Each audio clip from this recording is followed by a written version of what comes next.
আপনি সবসময় এমন কেন? কেমন? যেন কাছেও আছেন আবার দূরেও। আয়াত থেমে গেল, শব্দ করে কিছু বলল না। হাতটা সরিয়ে নিতে চাইল, তবে ষোড়শী ওর আঙ্গুল ধরে ফেলল। থাক না আর একটু। আয়াদের বুকের ভেতর যেন হালকা কিছু একটা নেউড়ে উঠল। সে আস্তে করে বলল, ঘুমিয়ে পড়ো, আমি এখানেই আছি।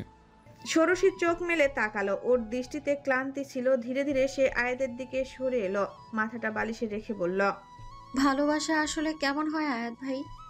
যন্ত্রণাদায়ক, ভীষণ যন্ত্রণাদায়ক মেয়ে। কখনো ভালোবেসো না, এই পথ খারাপ। আমি আজ ঢাকা চলে যাচ্ছি, কাল সকালে ফিরব। নিজের খেয়াল রাখতে পারবে তো? আয়াদের প্রস্থানের কথা শুনে ষোড়শীর মুখখানা মলিন হলো। সে জানে না তাদের সম্পর্কটা এখন ঠিক কোন পর্যায়ে আছে, তবে যেখানে থাকুক অন্তত তা ভালোবাসাতে নেই। মাত্র 2 রাত বিছানাতে একত্রে ঘুমানোর ফলেই ষোড়শীর মন থেকে প্রায় দুর্বল হলেও নিজেকে সামলে নিল। কিন্তু আপনি বারবার এলে তো চাচিমণি সন্দেহ হবে। বাবা তার সামনে নেবে, কিন্তু তোমাকে একা রাখার নিরাপদ নয়। আজ একটুও বাড়ির বাইরে যাবে না, ঠিক আছে? বিপদ তো বাড়ির ভেতরেও আসতে পারে। ফার্ম এখান থেকে দূরে নয়, তাছাড়া এত কাজের লোক আছে, সমস্যা হওয়ার কথা নয়। শুধু তুমি একবারও বাইরে যাবে না। আচ্ছা যাব না, তীরাও চলে যাচ্ছে। হ্যাঁ। ষোড়শী বিছানা থেকে উঠে দাঁড়ালো। সকালের খাবার খেয়ে কেন যেন ঘুমিয়ে পড়েছিল। আয়াদের বিছানাতে ভালো ঘুম হয় তার। পুরুষটা তৈরি হচ্ছে। কালো রঙের এই শার্টটাতে দারুণ লাগছে তাকে। ব্যস্ত হয়ে সিও ঘড়িখানা খুঁজে চলছে। ষোড়শী তা এগিয়ে দিল। আয়াত হাতে নিয়ে শুধালো, এত ঘুমাও কেন? আমি শুনেছিলাম বিয়ের বছর মেয়েরা অনেক ঘুমায়, তোমাকে দেখে তা সুনিশ্চিত হলাম। এটার মানে কিন্তু অত্যন্ত গভীর। যাক, তুমি অবুঝ নাও। তাহলে কি বুঝতে বলছেন আমায়? আয়াত শুধু হাসলো। এই মেয়েটা বোকা, অথবা বোকা হওয়ার নাটক করে, কে জানে তা। ওড়না ছাড়া একদম জড়িয়ে ধরে রাখলে যে কোনো সাধু পুরুষের মনটাও টলে যায়। সেখানে সে তো সাধু নয়। ষোড়শীর গালে হালকা করে স্পর্শ করে সে বেরিয়ে গেল। আয়াত ও তীরা যেতেই পুরো বাড়িটা ভীষণ ফাঁকা অনুভব হতে লাগলো তার। আজ দিনটাও কেমন যেন। ষোড়শী দীর্ঘ সময় বাবার রুমে বসেছিল। তারা নানান কথা বলল। মেয়েটার মনে একটা কিছু কু ডাকছে, তবে খুব বেশি পাত্তা দিল না। সন্ধ্যার দিকে তুমুল বৃষ্টি নামলো। এদিকে সবকিছু ভেঙে চুরে যায় এমন অবস্থা। হামিদকে ড্রয়িং রুমে বসিয়ে রাখা হয়েছে। ঠিক তখনই ছাতা মাথায় তার সব থেকে বিশ্বস্ত কাজের লোকটা এলো। মাস খানেক ধরে নিজের গ্রামের বাড়িতে গিয়েছিল সে। নোমান হামিদকে সালাম করে বলল, কেমন আছেন হুজুর? শুনলাম অসুস্থ, তাই বাড়িতে থাকতে পারি নাই। হামিদ আস্তে করে মাথা দুলিয়ে বলল, ভালো আছি এখন। তোর বাড়ির সবাই কেমন আছে? এই নেন, আপনাদের সকলের জন্য মিষ্টি আনছি। ওইখানে ফয়লা পাগলের মেলা হলো, সেখান থেকে কিনে আনা। সামনে রেখে দে। আচ্ছা, আর সবাইকে দিয়ে আসি। ভালো বরকতময় মিষ্টি। হামিদ ধীরভাবে মাথা নাড়ল। ষোড়শী তখন রান্নাঘর থেকে ফিরে এলো রাতের খাবার নিয়ে। টেবিলে মিষ্টি দেখে অবাক হয়ে বলল, মিষ্টি কে দিল? নোমান, তবে খাস না, এটা মাজারে দেওয়া মিষ্টি। বলল বরকতময়। বোকা মানুষ, বুঝেও না আল্লাহ ছাড়া কেউ বরকত দিতে পারে না। রান্নাঘরে রেখে দে। পরে, আগে এসো তোমায় খাইয়ে দিই। ঔষধের সময় হয়ে গেছে। ষোড়শী পরম যত্নে নিজের পিতাকে খাইয়ে দিচ্ছে। হামিদ মাথায় হাত দিয়ে বলল, আয়াদের সাথে বিয়ে দিলাম দেখে রাগ করে আসিস? বাদ দাও আব্বু। রাগ করিস না মা, শুধু নিজেদের খেয়াল রাখবি, দুজনে একত্রে থাকবি। আমার কিছু হলে ও তোকে খেয়াল রাখবি। তোমার কিছু হবে না, আজে বাজে ভেবো না তো। খাওয়া শেষ করো। খাওয়া শেষ হতেই ষোড়শী চলে গেল ঔষধ আনতে। হঠাৎ দরজার সামনে ধুপ করে শব্দ হলো। হামিদ ভড়কে গেল যেন। গলা ছেড়ে ডাকলো ওখানে কেউ আছে কিনা, তবে শব্দ শুনলো না। দুর্বল পায়ে এগিয়ে যেতেই দেখলো তাদের বাড়ির কাজের মেয়ে রেহেনা পড়ে আছে। তার একটু দূরে অন্য একজন মহিলা। হামিদের সচেতন মন চমকে উঠল। হালকা আলোতে দেখলো রেহেনার হাতটা চকচকে হয়ে আছে। ব্যাস, যা বুঝার তা বুঝে গেল। শ্বাস ফুলে উঠল তার। দ্রুত হাঁটতে লাগলো। এহেন সময় সিঁড়ি দিয়ে ষোড়শী নামলো। বাবা জানো আমার ফোনটা পাচ্ছি না। সৌরিসি, অতি দ্রুত বাগানের ভেতর গিয়ে পালা যা, কেউ যেন তোকে খুঁজে না পায়। ছোটোবেলাতে যেমন লুকাতি, আর কেউ পেত না। মানে? কোনো প্রশ্ন করবি না, আল্লাহর দোয়ায় লাগিয়ে যা তুই। আর শোন, আমি আর আয়াত ছাড়া যে কেউ ডাকুক, তুই জবাব বা বের হবি না। বিশেষ করে নোমানকে দেখলে আরও না, নিজের খেয়াল রাখবি। কিন্তু বাবা বাইরে বৃষ্টি হচ্ছে, এই সময় কেন যাব? কি হয়েছে? সৌরিসি, যা তা নয়, আমি তোকে এখন চড় দেব। হামিদের এহেন আচরণে ষোড়শী বুঝতে পারলো কিছু একটা বিপদ হয়েছে, কিন্তু সে একা যাবে না। তবে হামিদ গেল না, সে শুধু বলল সব ঠিক হয়ে যাবে। তবুও ষোড়শীর মন কু গাইছে, কিন্তু বাবার সামনে কিছু না বলে দ্রুত বাগানের দিকে, পুকুরের আসে সেদিকে চলে গেল। খুব বৃষ্টি হচ্ছে, শীতল জল তাকে ভিজিয়ে দিচ্ছে। ঝাপসা চোখে শুধু সে দেখলো পরপর কয়েকটা গাড়ি এসে থামলো তাদের গেটের কাছে। ষোড়শী এতক্ষণে নিজের বাবার পর্যবেক্ষণ ক্ষমতাকে চিনতে পারল। পুকুরের কাছটাতে একটা গোপন ঘর আছে, সেখানে লুকিয়ে পড়ল। হামিদ শান্ত ভঙ্গিতে ড্রয়িং রুমে বসলো। নিজের ফোন খোঁজার একবারও চেষ্টা করেনি, কারণ অবশ্যই কাউকে কল করার পথ রাখা হয়নি নিশ্চয়ই। এখন সে যাকে অনুমান করছে সেই মানুষটা কিনা তা দেখতে হবে শুধু। ক্ষণবাদেই বাড়ির ভেতরে প্রবেশ করলো দীর্ঘকার এক কায়া। গায়ে রেনকোট জোড়ানো, তা থেকে বিন্দু বিন্দু জল পড়ছে। অধর যুগল সব থেকে বিদঘুটে হাসি তুলে বলল। হামিদ শুধু ঠান্ডা সুরে বলল, এত রাতে এখানে কেন তুমি রুদ্রবীর? কি চাও? বৃষ্টির ঝাপটা কমে এলে ষোড়শী বুঝতে পারলো বাড়ির ভেতর কিছু একটা হচ্ছে। এখান থেকে খুব বেশি দূরে নয়। সে স্পষ্ট শুনতে পেল হামিদের আর্তনাদ। কি করবে এখন সে? বের হয়ে দেখবে, কিন্তু তা যদি কোনো ফাঁদ হয়? কান্না পাচ্ছে ভীষণ তার। এক মনে সৃষ্টিকর্তাকে ডেকে চলছে। হঠাৎ মনে হলো কারা যেন বাড়ি থেকে বের হয়ে ফার্মের দিকে আসছে। এরপর নিশ্চয়ই বাগানে খুঁজবে। এখানে তাকে যদি খুঁজে পায়। বাগানের পরিসীমা খুব বড় না, গভীরও নয়। এখন তার নিজেকে বাঁচানো জরুরি। কি মনে করে ধীরে ধীরে পুকুরে নেমে গেল সে। একদম মাঝখানে এসে নাকটা উঁচু করে ভেসে রইল। তার অনুমান ঠিক ছিল, লোকগুলো বাগানে খুঁজতে এসেছে এবং একটু আগে সে যেখানে ছিল সেখানে লণ্ডভণ্ড করে দিয়েছে। ষোড়শী প্রাণপণে চেষ্টা করছে শব্দ না করার। লোকগুলো নিজেদের মধ্যে কথা বলছে। কোথাও তো পেলাম না। নোমান, তুমি না বললে বাড়িতেই আছে? আরে আমি একটু আগেই দেখেছি, পালিয়েছে কোথাও, কিন্তু বেশি দূরে যায়নি। ষোড়শী বুঝতে পারলো তার বাবা কেন তাকে পালাতে বলেছিল। সে বুক ভরে শ্বাস নিয়ে পুকুরে ডুব দিল। লোকগুলোর মধ্যে একজন বলল, পুকুরে শব্দ হলো না? ওইদিকে লাইট ধরো তো। ব্যাস, ষোড়শী ধরা পড়ে গেল বোধহয়। সকল আশা ছেড়ে দিল সে। এহেন সময় তার খেয়াল করলো আশেপাশে কিছু একটা সাঁতার কাটছে, বেশ বড়, মোটা এবং আঁশযুক্ত শরীরে। লোকগুলো চিৎকার শুনল। ওরে বাবা, এত বড় সাপ! তাক, ওটাকে ওখানে থাকতে দে, আমরা রাস্তায় খুঁজি। মানুষগুলো চলে যাওয়ার পথধ্বনি শুনতে পেল ষোড়শী। 2 মিনিট পর মাথা তুলল পানি থেকে, দেখতে পেল সাপটা সাঁতার কাটছে। আয়াত একমাত্র যে রাতের বেলা পানিতে নামে, সেই অভ্যাস থেকে প্রাণীটা বের হয়ে এসেছে, অথবা বৃষ্টি ভোগ করতেও হতে পারে। কিন্তু যাই হোক, এখন ষোড়শীকে বাঁচানোর মাধ্যম হয়েছে। সে ভয়ে ভয়ে দীর্ঘক্ষণ ওখানেই রইল। কি রাত শেষও হয় না এখন, যদিও বৃষ্টি নেই। ষোড়শী ধীরভাবে পুকুর থেকে উঠে এলো, তবে এমনভাবে লুকিয়ে রাখলো যেন বোঝা না যায়। ভোর অবধি গাড়িগুলো সেখানেই ছিল। যখন মুয়াজ্জিম আজান দিল ঠিক তার আগে চলে গেল, কিন্তু হামিদ এলো না তার মেয়েকে ডাকতে। তটস্থ ভঙ্গিতে ষোড়শী লুকিয়ে রইল। এই বুঝি তার বাবা ডাকলো। রাত থেকে হামিদ আর ষোড়শীকে কল করে যাচ্ছে আয়াত, কিন্তু কাউকেই পাচ্ছে না। এদিকে ভীষণ বৃষ্টি শুরু হয়েছিল এবং তার মা তাকে বের হতে দিচ্ছিল না, কিন্তু অনেকটা জোর করে ভোরের কিছুটা আগে বের হয়েছে সে। এখন সকাল 8টা বাজে। বাড়ির গেটের সামনে গাড়ি থামতেই অস্বাভাবিকতায় খেয়াল করলো সে। অনেকগুলো টায়ারের দাগ রয়েছে।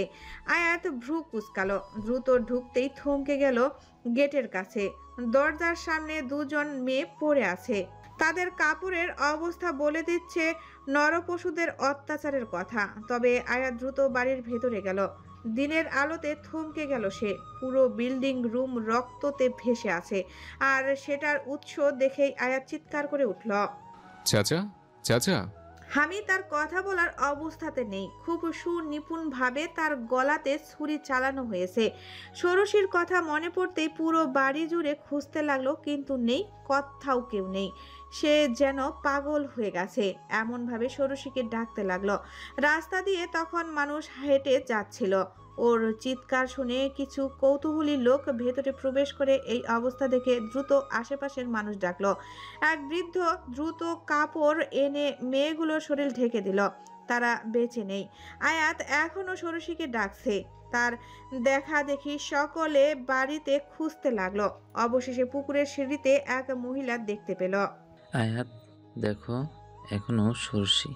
আয়াত জানে না সে এতটা দূরত্ব কিভাবে এই অল্প সময়ের কদমে অতিক্রম করলো, কিন্তু সে পারল। ষোড়শী ঘুমিয়ে পড়েছিল ক্লান্তিতে। সামনে পরিচিত মুখ আর কিছু দূরে আয়াতকে দেখে যতটা সম্ভব শক্তি দিয়ে উঠে দাঁড়ালো। পুরো শরীরের চামড়া পানিতে ভেজায় কুঁচকে গেছে। সরিষে, আয়াত ভাই, আয়াত ভাই। জড়িয়ে ধরলো আয়াত মেয়েটাকে, একেবারে যেন বুকের ভেতর ভরে নিল। ষোড়শী কাঁপতে কাঁপতে জিজ্ঞেস করলো, কি হয়েছে জানি না, শুধু বাবা বললো লুকাতে। লুকালাম, অনেকগুলো মানুষ খুঁজলো আমাকে। বাবা কোথায় ডাকবে বলেছিল। আয়াত তাকে একেবারে জড়িয়ে ধরে বলল, আমার সরিষে, শক্ত হও, আমি আছি তো। কেমন মেয়ে, বাবা নেই, সবে মাত্র 2 দিন হলো দুনিয়াতে ইতিম হয়ে গেল, তবুও ছেলে মানুষের গা ঘেঁষে কেমন করে বসে আছে, দেখলে রাগ উঠছে। মা আসতে, খালু জানলে কিন্তু রাগারাগি শুরু করে দিবেন। রিক্তা ভেংচি কাটলো। আয়াত ও ষোড়শীর ঘনিষ্ঠতা তার নজর এড়ায়নি। সে বুঝে পায় না তার ভাগ্নে তো এত মেয়ে ঘেঁষা ছিল না, তবে হঠাৎ কেন দুজনে এত কাছাকাছি থাকে। রিক্তার সমস্ত জিজ্ঞাসার রাগের বদলে গেল এবং তা গিয়ে ঠেকলো মেয়ের উপর। উর্মিকে সে ধমক দিয়ে বলল, আয়াতের কাছাকাছি থাকতে পারিস না, উপবল তোর। উর্মি বিরক্ত হলো, ভ্রু জোড়া কুঞ্চিত করে বলল, তুমি আয়াত ভাইকে বিশ্বাস না করলে আমি ভীষণ বিশ্বাস করি। তো সেক্ষেত্রে বলতে পারি ষোড়শীকে ভয় পাওয়ার কিছু নেই। পুরুষ মানুষকে এত অন্ধবিশ্বাস ভালো না উর্মি, আমার কথা কি তুই শুনবি? আম্মু, যা ওখানে। উর্মি নিজের মায়ের কথা এড়াতে পারে না, এজন্য অনেকটা রাগ নিয়ে সকলের কাছে এসে বসলো। আয়াত, তীরা, আকাশ সঙ্গে তাদের মেজ চাচার ছেলে মেয়ে সবাই ষোড়শীকে ঘিরে বসে আছে। তবে এখানে সত্যি একটা অদ্ভুত বিষয় হচ্ছে, তীরা থাকতেও ষোড়শীকে খাইয়ে দিচ্ছে আয়াত, যা অনেকটা দৃষ্টিকটুর। নিজেকে ধাতস্থ করে আয়াতের উদ্দেশ্যে শুধালো, খেয়েছো আয়াত ভাই? না, সরিষের খাওয়া হলে খেয়ে নেবা। তুমি খেয়েছো উর্মি? হুম। ষোড়শী একদম পুতুলের মতো নড়াচড়া বন্ধ করে দিয়েছে। সেদিন রাতের ট্রমাটা কাটিয়ে ওঠা খুব জরুরি তার জন্য। চিবুতে চিবুতে হঠাৎ গলায় ঠেকলো। আয়াতে পানি খাইয়ে দিল। আর খাবো না। সকালেও খাওনি? এভাবে শরীর খারাপ হবে।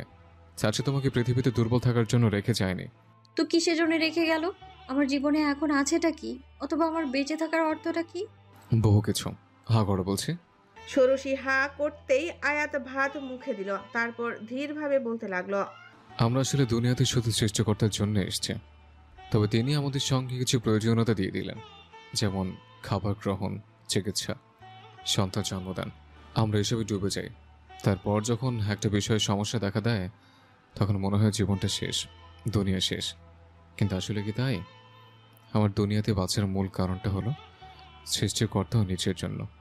তুমি বাঁচবে, শুধুমাত্র নিজের যত্নে রাখার জন্য হলেও বাঁচবে, বুঝছো? ভাত মুখে দিয়ে কান্নায় ভেঙে পড়ল ষোড়শী। মেয়েটার মাথা তীরা দ্রুত বুকে টেনে নিয়ে বলল, এভাবে কাঁদে না, কাল দাদি কি বললো মনে নেই? চাচার জন্য দোয়া করতে হবে তোর, ভালো ভালো কাজ করবি আর প্রতিদান পাবে চাচা এবং তারা চাচি, কাঁদে না। আয়াত তীরাকে ইশারা করলো পানি খাইয়ে দিতে। আধ খাওয়া প্লেটটা নিয়ে সে ডাইনিং টেবিলের কাছে এলো। উর্মি তার পেছন পেছন এসেছে। সে খেয়াল করলো আয়াত এটো প্লেটেই ভাত নিয়ে খাওয়া আরম্ভ করলো, যা তার একটুকু পছন্দ হলো না। তবু নিজেকে দমন করে বলল, সরিষা অনেক ভেঙে পড়েছে, তাই না? আমাদের ভুলে চলবে না যে সে সবে মাত্র 17 বছরের একজন মেয়ে। একে তো ছোটবেলাতে নিজের মায়ের ঘটনা, তারপর তারা চাচি চলে যাওয়া, এবং সর্বোচ্চ চাচার এহেন ভয়ঙ্কর অবস্থা, সব মিলে একটা মানসিক ট্রমা পেয়েছে। দীর্ঘ সময় লাগবে ঠিক হতে।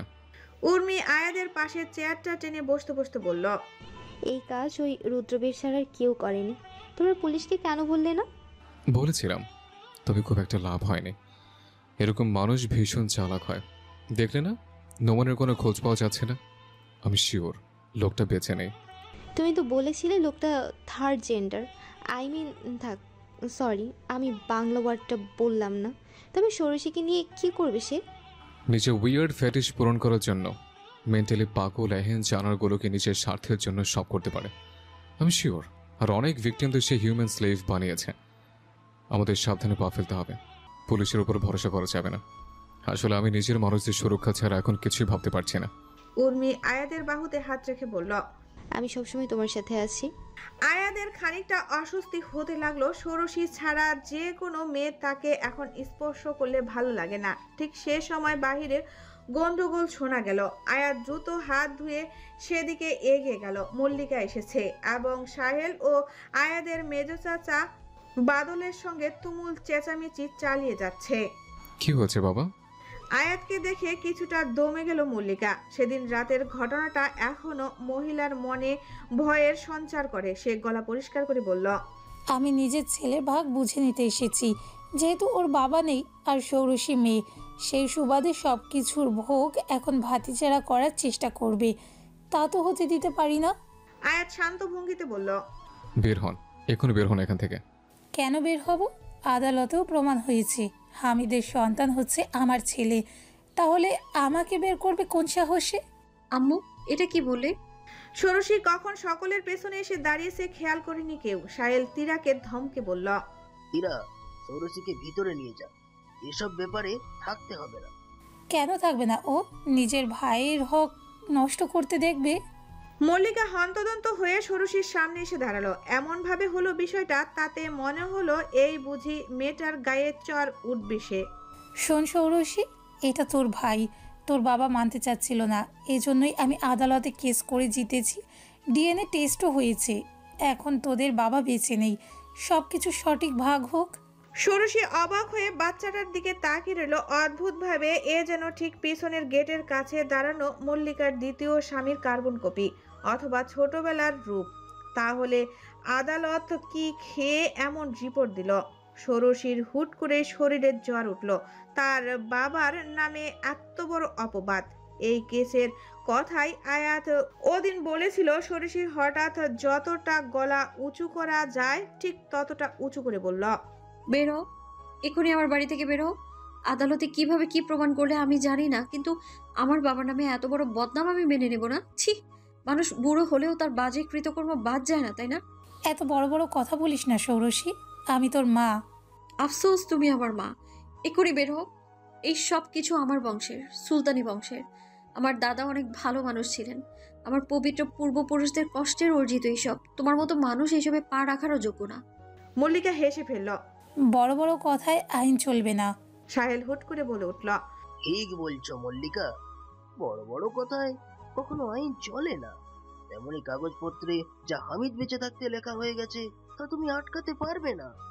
আইনত এখন সবকিছুর মালিক আমার ছেলে আয়াত, আর এটা আরো 3 মাস আগে লেখা হয়ে গেছে। তুমি চাইলে কাগজপত্র দেখাতে পারি আমি। মানে মিথ্যা বলছেন ভাইজান আপনি? একটুও না, এই পুরো বিষয়টা শুধু আমি আর হামিদই জানতাম, যদিও শর্ত সাপেক্ষে, কিন্তু সবকিছুর মালিক এখন আয়াত। বেশি সন্দেহ হলে আমাদের পরিবারের উকিলকে তো চিনো, তাকে কল করে শোনো। মল্লিকা কিছুতেই কথাগুলো বিশ্বাস করতে চাইছিল না। বহু ঝগড়া করল। অবশেষে উকিলকে কল করে যখন দেখলো সত্যি এসব হয়েছে, তখন ইচ্ছে মতো অভিশাপ করলো সকলকে। রাগে তো গেটও ভাঙতে চাইল। গ্রামের মহিলারা তাকে ধমকে নিয়ে গেল ওখান থেকে। সব কিছু ঠান্ডা হওয়ার পর আয়াত নিজের বাবাকে সবার আড়ালে শুধালো, এমন কেন করলেন চাচা? কোনোভাবে কি আমাদের বিয়েটা শেষ শর্ত? না, তোমাদের তালাক। তুমি না কখনো দ্বিতীয় বিয়ে করতে পারবে, না সৌরসীকে তালাক দিতে পারবে, দিলে সবকিছু ওর নামে চলে যাবে। এটা মূলত মল্লিকার থেকে বাঁচানোর কৌশল ছিল। তার মানে আপনারা আগে থেকে ঠিক করে রেখেছিলেন যে বিয়ে দেবেন আমাদের? সাহেল শুধু মুস্কি হাসলো। যা বোঝার তা বুঝে নিল আয়াত। রাতে ঘুমানোর সময় ষোড়শীর সাথে তীরা ও জহুরা থাকে রোজ। হামিদ চলে যাওয়ার পর থেকে জহুরা খুব আদর করে ষোড়শীকে। রোজ বুকে নিয়ে ঘুমায়, হয়তো মায়া বা দায়িত্ববোধ থেকে। আজও মাথায় ভালোভাবে তেল দিয়ে দিচ্ছে। জহুরা আস্তে করে শুধালো, আজকে যা করেছিস তা অনেক সাহসের দরকার ছিল। তুই নিজের বংশের সম্মান রক্ষা করেছিস। ভয় নেই আয়াত, তোকে কখনো ঠকাবে না। দাদি, বল। জালিমদের হৃদয় কি জুলুম করার সময় একবারও কাঁপে না? না, কারণ তাদের মনটা একেবারে সিলগালা করা থাকে। এসব নিয়ে ভাবিস না, ঘুমা আজ। আমার পেটটা ভালো নেই, আমি নিজের রুমে ঘুমোবো। দুজনে থাকতে পারবি তো? ভালোভাবে দরজাটা আটকে নিবি।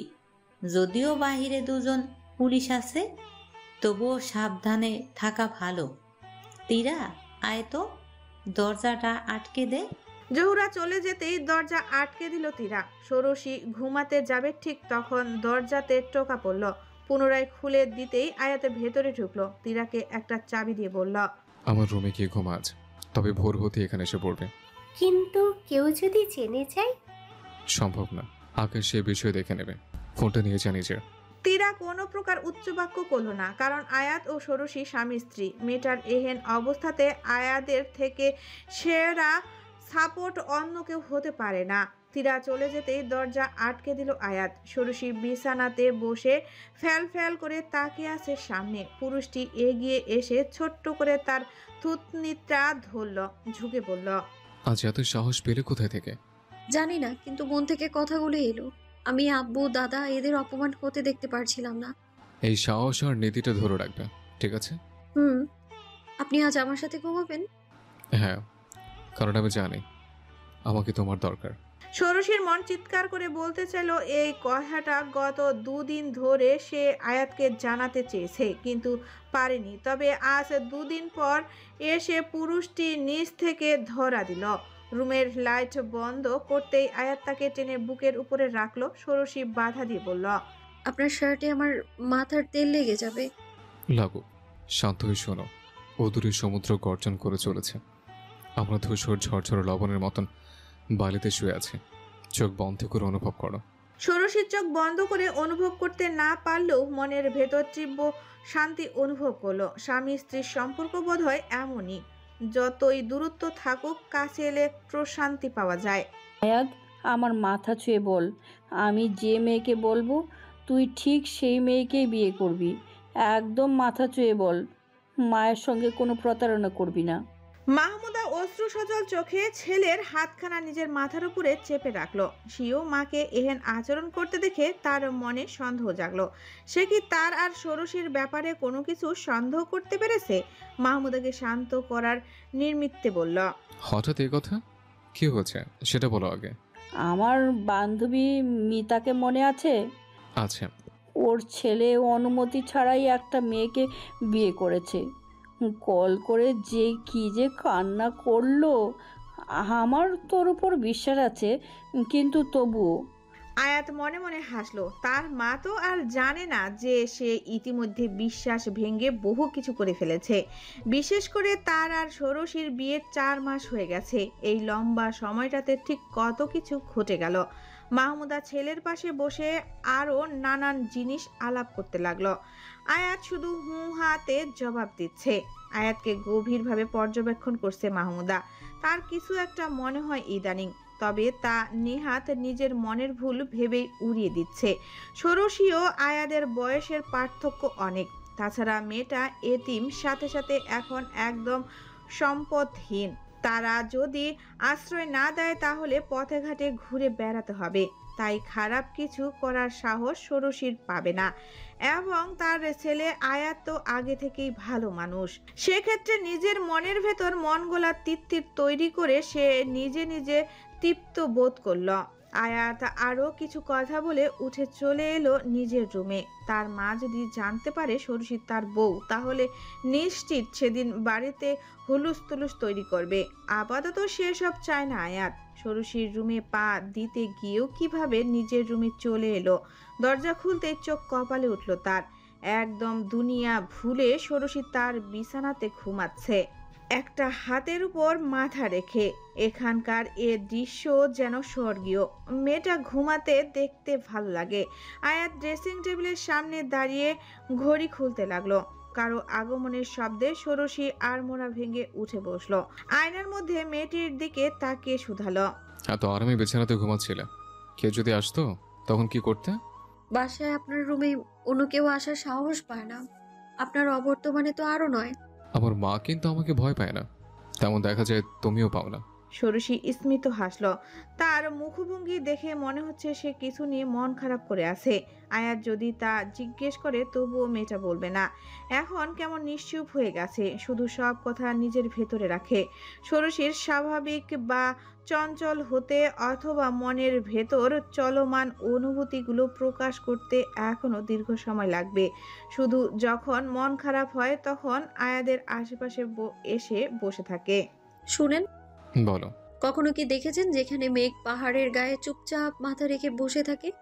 বৃষ্টি হয় না, ঝরে যায় না, শুধু একত্রে থাকে অদ্ভুত এক শান্তিতে, যেন সে জানে এই পাহাড় ছাড়া তার আর কোথাও ঠাঁই নেই। পাহাড়ও জানে সে মেঘটাকে আশ্রয় দিচ্ছে, ভরসা দিচ্ছে, তার একাকিত্বের সঙ্গী হচ্ছে। এখন পাহাড়ের হাতে আছে সে মেঘের ভরসা হবে নাকি ভরসা হওয়ার ভান করবে। আয়াত বিচক্ষণ পুরুষ, সে বুঝতে পেরেছে ষোড়শী কি বুঝাতে যাচ্ছে, কিন্তু সে তো ভরসা হওয়ার ভান করছে। সে মোটেও এমন মানুষ নয় যে একজন এতিম নির্বাক নিরুপায়কে ঠকাবে। আয়াত এগিয়ে এসে মেয়েটির সামনে ঝুঁকল। ষোড়শীর চোখের গভীরে তাকিয়ে নিজের শার্টের উপরের বোতাম খুলল। দুজনের মুখটা এখনো একদম মুখোমুখি হয়ে আছে। উষ্ণ শ্বাস এসে আঘাত করছে ত্বকে। আয়াত ধীর কণ্ঠাতে বলল, মেয়েকে তো ধরা যায় না, সে স্বাধীন মুক্ত, যেখানে মন চায় সেখানে নিচে মূল্যবান বৃষ্টির বর্ষণ করে। ষোড়শী একটু হেসে মুখ ঘুরিয়ে বলল, সবাই তো বলে মেঘকে ধরা যায় না, কিন্তু আমি মনে করি মেঘ ঠিক ধরা দেয় যদি পাহাড় তার অপেক্ষায় দাঁড়িয়ে থাকে। আয়াত ভাই, কারো আগমনে প্রায় ছিটকে সরে গেল দুজন। উর্মি যখন ভেতরে প্রবেশ করলো তখন ইতিমধ্যে আয়াত বিছানার কাছ থেকে অন্তত 3 কদম পিছিয়ে গেছে। উর্মি প্রবেশ করতেই ভ্যাবাচাকা খেয়ে গেল। ষোড়শী অপ্রস্তুতভাবে বিছানাতে বসে হাসল। ওখানে কেন তুমি ষোড়শী? মেয়েটার হয়ে জবাব দিল আয়াত। আমি ডেকেছিলাম পড়াশোনার খোঁজ খবর নিতে। তোমার কি কিছুর দরকার ছিল উর্মি? হ্যাঁ, বলেছিলে আজ রাতে আমার সাথে বাইরে যাবে ডিনার করতে, ভুলে গেলে? না, মনে আছে, তৈরি থেকো। বিছানাতে বসে থাকা ষোড়শী শুকনো ঢোক গিলল। সে উর্মির সাথে এভাবে বাইরে যাওয়া মেনে নিতে পারছে না। দ্রুত সেখান থেকে উঠে দাঁড়িয়ে বলল, আমি আসছি। ষোড়শীর এভাবে চলে যাওয়ায় উর্মির মনে দারুণ সন্দেহ তৈরি করলো। সে যেহেতু উকিল বিষয়ে পড়াশোনা করছে সেহেতু পর্যবেক্ষণ ক্ষমতা অনেক বেশি। ষোড়শীর আয়াদের সামনে ওড়না এলোমেলো ছিল, যেন ঠিক করার এত তাড়া নেই। আবার বিছানার যে পাশটাতে সে বসেছিল সেখানকার বালিশের কভার কুঁচকানো দেখে মনে হচ্ছে সদ্য এখানে কেউ শুয়েছিল। বিষয়গুলো এড়িয়ে যাওয়া যায় না। উর্মিকে এভাবে মূর্তির মতো দাঁড়িয়ে থাকতে দেখে আয়াত শুধালো, তোমার সে ফ্রেন্ডটা তো আসবে শিওর, তাই না? তা নয় আমি ডিনার প্ল্যান অন্যদিন রাখতাম, আমার তার সাথে দেখা করা জরুরি। আসবে, তুমি রেডি হও, আমি কল করবো নি। ওকে। উর্মি বারংবার বিছনার পানে তাকাচ্ছে। তার সন্দেহ কি এমনি এমনি হচ্ছে নাকি আসলেও কিছু ঘটছে চোখের আড়ালে। 5 স্টার রেস্টুরেন্টগুলো ভীষণ নির্জন হয়, ঠিক যেন গভীর বনে ছোট্ট একটা গাছের চারিদিকে জোনাক পোকাগুলো ঘুরছে। তবুও কাউকে ইমপ্রেস করার জন্য এর থেকে ভালো জায়গা হয় না। সব থেকে বড় টেবিলে টুংটাং আওয়াজ হচ্ছে, সঙ্গে কতগুলো তরুণী হাস্য উজ্জ্বল বার্তালাপে মগ্ন, শুধুমাত্র 2 জন পুরুষ ছাড়া। তারা গভীরভাবে কিছু একটা আলোচনা করছে। এদের মধ্যে একজন আয়াত, অন্যজন হলো জয়। পকেট থেকে একটা কাঠ বের করে জয় টেবিলের উপরে রাখলো। সেখানে ভারতের কলকাতার একটা ঠিকানা লেখা। আয়াত কাঠটা উঠিয়ে পর্যবেক্ষণ করে বলল, ভদ্রলোকের সঙ্গে তুমি দেখা করতে গিয়েছিলে? গিয়েছিলাম, তবে তিনি গোদাই ওরফে রুদ্রবীরের ব্যাপারে তেমন কিছু বলতে চায়নি। সেখানে কোনো একটা বিষয় আছে ভাইয়া, বুঝলেন? তা নয় এর ছবি দেখেই এত ভয় কেন পেল? তার মানে খুব বেশি ইনফরমেশন পাওনি? না, কিন্তু তার বাবা মা ভারতের বিখ্যাত কোনো এক দম্পতি। এখন কোনো সেক্টরে বিখ্যাত তা আমি জানি না, এবং না আমাকে বলেছে। বেশ, আমার উচিত অন্য কোনো সোর্স লাগানো। তুমি স্টুডেন্ট, এর বেশি ঘটনাতে ইনভলভ হলে তোমার জীবন ঝুঁকিতে আসবে। তবে আর কোনো হেল্প লাগলে আমাকে বলবেন। অবশ্যই। আপনি উর্মির ফিউচার হাজব্যান্ড, যে কোনো কাজে হেল্প করব। আয়াদের এই কথাতে অস্বস্তি হলো। উর্মি নিশ্চয়ই তাদের এই কথাগুলো বলেছে, তবে আয়াত নিজে থেকে কিছু বলল না। এখানে ধনাত্মক বা ঋণাত্মক যে প্রতিক্রিয়া দেওয়া হোক না কেন, উর্মি এতে অপমান হবে। ঘড়িতে আয়াত দেখলো রাত 10টা বাজে। তারা দিয়ে উর্মিকে বলল, চলো যাওয়া যাক, এর বেশি রাত করা যাবে না। উর্মি চেয়েছিল আরো কিছু সময় থাকতে, কিন্তু আয়াদের কথায় উঠে দাঁড়ালো। এহেন সময় ওয়েটার তাদের একটা পার্সেল ধরিয়ে দিল। উর্মি কৌতূহলী শুধালো, এটা কি? সরিষার তীরার জন্য ব্রাউনি। বাচ্চা দুটোর জন্য নিয়ে না গেলে আমার ভালো লাগবে না। উর্মি হেসে ফেলল। যে নিজের বোন আর চাচাতো বোনকে এক পাল্লায় মাপে, সে নিশ্চিত খারাপ অভিপ্রায় নিয়ে ঘুরে না। উর্মি বেশি বেশি ভাবছে। সর আমার কাছ থেকে, এখনই সর। ষোড়শী দূর দূর করে তাড়িয়ে দিল তীরাকে। মেয়েটা সন্ধ্যা থেকে খুব রেগে আছে। মনে হচ্ছে কেউ চকলেট কিনে দেয়নি এমন রাগ। রাতেও খায়নি, শুধু চোখ বন্ধ করে না চোখ খোলা রেখে পড়েই যাচ্ছে। তীরা বুঝতে পারে যে আয়াদের উপর রেগেছে। সে ভেংচি কেটে বলল, আমি অবলা দেখে অন্যের রাগ আমার উপর খাটায়। চুপ। দরজায় ঠক ঠক শব্দ হলো। তীরা হেসে বলল, দেখবো নে এখন রাগ ধরে রাখিস কিভাবে। তীরা দরজা খুলবি না, মোটেও এখন গিয়ে দরজা খুলবি না। তোর কথা কেন শুনবো? তীরা গিয়ে দরজা খুলে দিল। এদিকে ষোড়শী মাথায় ঘোমটা দিয়ে মন দিয়ে ইঞ্জিনের দক্ষতা নির্ণয় করতে ব্যস্ত। দরজা খুলতেই আয়াত ভ্রু কুঁচকে বলল, তোরা ঝগড়া করছিলি কেন? আমি না, তোমার বইয়ের মুড সুইং। তোমার তো সামলাতে হয় না। যাও, আমি একটু ঘুরে আসি। 1 মিনিট, এটা নিয়ে যা, ব্রাউনি আছে। তীরা চলে যেতে আয়াত ভেতরে ঢুকে দরজা আটকে দিল। ষোড়শী একবারও তার পানে তাকালো না। ভারী অদ্ভুত তো। কি হয়েছে? কিছু না। তো ওভাবে ঘুমটা দিয়ে রেখেছো কেন? কারণ মুখ দেখাতে আমার লজ্জা করে। এত ঝাঁজ কেন কথা? সন্ধ্যায় 3 লিটার মজো খেয়েছি তাই। অসম্ভব, মুখ দেখি। ষোড়শীকে জোর করে নিজের পানে ঘুরালো আয়াত। সব থেকে অবাক করার বিষয়, মেয়েটা কাঁদছে, নাকটা লাল হয়ে আছে। ষোড়শীর খেয়াল করলো আয়াত তার পছন্দের মেরুন রঙের শার্টটা পরে আছে। হায় হায়, শয়তান কোথাকার, ফিস ফিস করে বলল সে। আয়াত তার কপালে চুলগুলো সরিয়ে বলল, ব্রাউনি এনেছে, রাতে খাওনি কেন? আপনি খান। সমস্যা কি? এত এমন করো কেন? ষোড়শী বুঝতে পারছে না যে আয়াত নাটক করছে কিনা, কারণ এত সুন্দর করে তাকে স্পর্শ করছে। মেয়েটার ভেতরকার অভিমান কি সে ধরতে পেরেছে? আয়াত তার সামনে চেয়ার টেনে বসলো।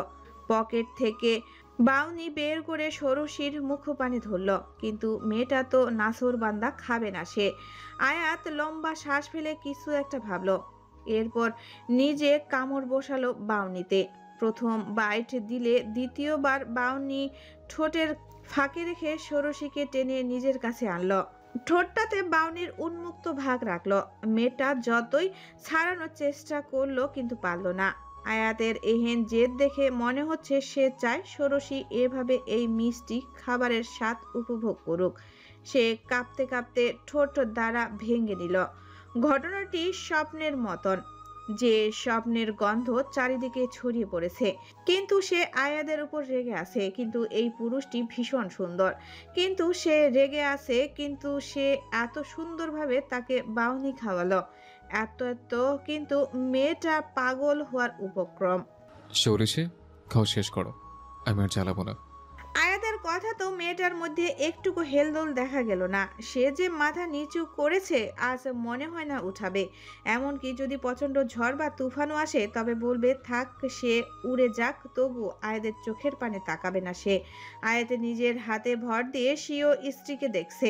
একটু রাগ হলেও মেয়েটা দেখতে সুন্দর। তাকাও আমার দিকে। অন্য কোনো মেয়ে হলে এতক্ষণে কি কি যে করতো, অথচ তুমি একটা রোবট। ষোড়শী এত সময়ে মুখ তুলে তাকালো। মৃদু সমীরণ এসে মেয়েটির চুলের আশেপাশে নাড়িয়ে দিচ্ছে। সে ভ্রু জোড়া কুঞ্চিত করে বলল, কি করতো মেয়েরা? ডিটেলস শুনতে চাও? এগুলো শুনলে আবার আমাকে খারাপ ভাববে না তো? শুনি, কি সব? বাব্বা, এত কৌতূহল? না, তোমার থেকে তীরাকে আলাদা করতে হবে। দেখুন, আজে বাজে কথা বলবেন না কোনো। আমি ও তীরা খুবই ভদ্র মেয়ে। আয়াত ঠোঁটে স্মিত হাসি বজায় রেখে বলল, তোমার ভদ্রতা দেখাচ্ছে, দাঁড়াও। পকেট থেকে ফোন বের করলো আয়াত। ষোড়শী খেয়াল করলো সে ফেসবুকে ঢুকছে। মেসেঞ্জারে ঢুকে একটা গোপন গ্রুপে ঢুকলো। এটা আমার আইডি, আপনার ফোনে লগ ইন কি করে? চুপ। আয়াত একে একে গ্রুপে থাকা ছবিগুলো দেখাতে লাগলো। সবগুলো আয়াতের ছবি, তবে সেগুলো স্বাভাবিক নয়।